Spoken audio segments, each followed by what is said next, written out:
my name is Samantha Mutis, and this is my video reflection for Phys Ed. My early experiences in Phys Ed were interesting, to say the least.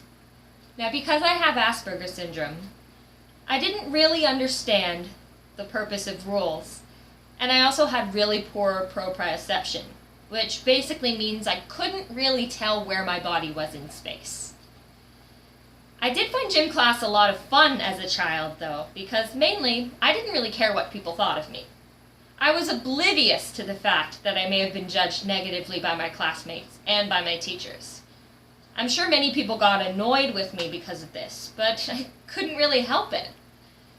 As I got older and started to understand about why rules for games existed, I found myself getting frustrated because my motor skills were still quite poor. To make things worse, I became painfully aware of just how many of the other kids in my class were really good athletes. They had crazy energy, and I was often so tired after every single exercise. I just couldn't keep up with them. I always thought of myself as competing against my classmates. And, of course, I wanted to be the one who beat those athletic kids at a challenge just once. But it never happened. I somehow made it onto my school's volleyball team in grade 7, though. But I was often relegated to being a bench warmer because I wasn't one of the stronger athletes.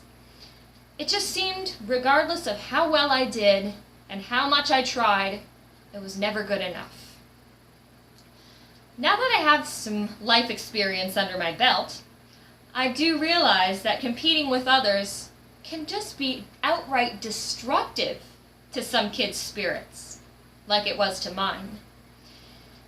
I don't ever want kids to feel like I did when I was in gym class. So that's why I would teach Phys Ed with as little focus on competition as possible and a big focus on both participation and cooperation.